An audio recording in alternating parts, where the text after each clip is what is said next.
Hi, in today's video I will go through how to hit a short, high bouncing ball that you want to attack at chest, shoulder height. I will give you a couple of drills you can do by yourself or with a coach or with a ball machine. I will go through the technique so you can master this shot. And if you're new to this channel, my name is Patrik Broddfelt, a tennis coach in Norway.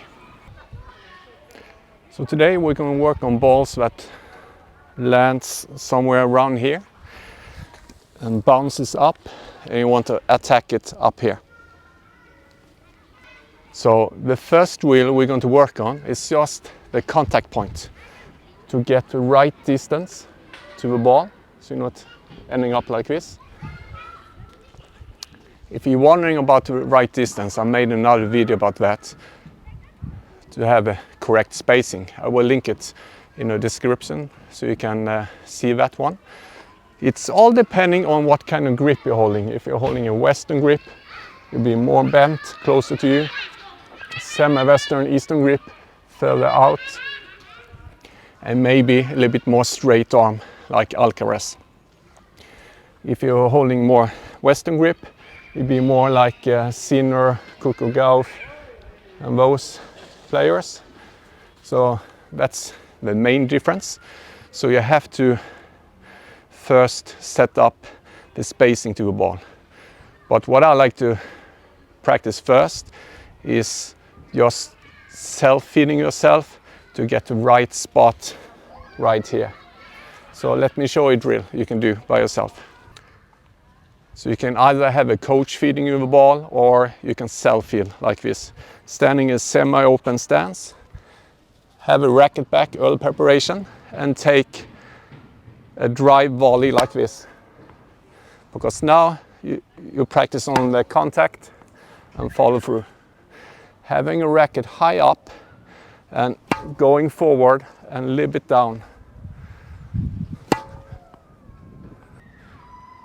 A common mistake I see is starting here and the racket goes down and then hitting a regular forehand and the ball goes too far out. So what you have to do is start high up with the elbow and racket. Then going from here forward into the ball and continue forward a little bit down maybe. So you want to aim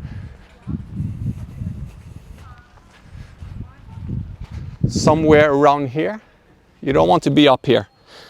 It's only when you're standing on a baseline. When you're this close, you want to aim more here. Not too close to the net, because then you hit a lot of balls into the net. So around here, 1.5 feet, 2 feet.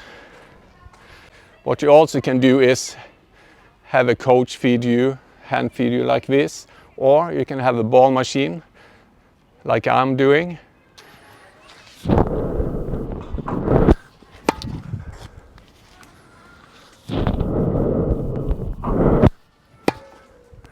So this is a perfect way to practice on my contact point here.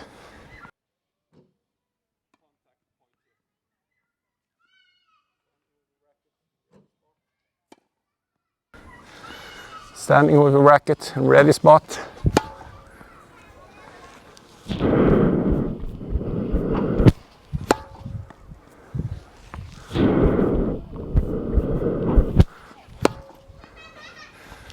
So that's the first drill.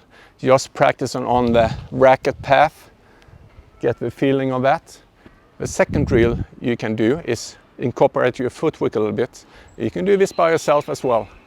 So you're starting here. You want to toss the ball forward like this. And you want to take this ball on the top. So on the top there. That's the perfect height for you to practice on. So you're starting like this, tossing a ball, and go in and hit. You go back, tossing a ball. So now you have to work on the footwork a little bit to get the correct spacing towards the ball.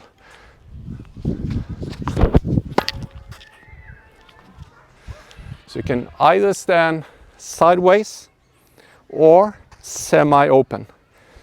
it all depends on what you want to do. If you want to continue forward in net, maybe it's best to stand this way and do a little bit hop. If you want to hit one stroke and maybe one more, then semi-open is the preferred one.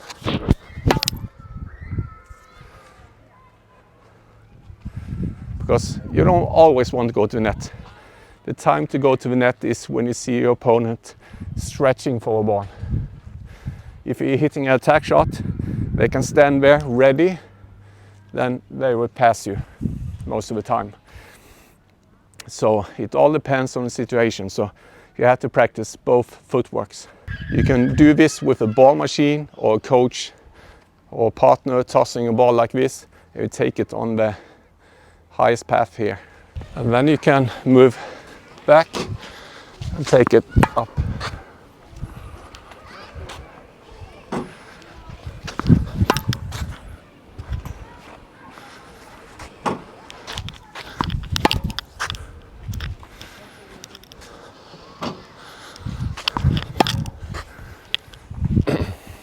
A common mistake I see is when taking this attacking shot. So this is first ball over there, I have 3 balls. The first ball is where it bounces, and then is a trajectory of a ball, straight line like this. What I see a lot of players do, run up to a ball like this, following a path. But look, then you're too close, okay? That's most common mistake I see on short balls, especially when they're high. So what you have to do, first thing you have to separate yourself from a ball by taking your right foot behind you if you're right-handed, and then you move forward. Maybe you have to step aside a little bit, but now I'm a perfect spot to hit this ball. So you always have to move away from the ball a little bit and give yourself enough space to go inside this ball. This is something you have to practice on. It's the toughest part when you're a beginner or lower level. So you have to give yourself enough space to the ball before you move forwards. So I see people go here, moving towards the ball, and then they go here and then get jammed. So the first step is to move around, create space, moving around, creating space, and forward. As I said on the spacing video, it's all depending on the grip you have, the distance to your body, and if you have little bend, a lot of bend, or straight on. It all depends on the grip and how you make contact with the ball. Nothing is right, nothing is wrong, but this is wrong, or this is wrong. Then you will hit a slice, smash overhead. A lot of beginners do this, dink, and the ball flies everywhere, okay? So this is how you can practice high short balls, either using a ball machine, a coach or partner tossing your balls, or hand feed by yourself. So the first exercise was to over here and hit the dry volley, or drop it, take it on the highest point and forward. And then you can start back and run a little bit more. That's how you develop a great weapon.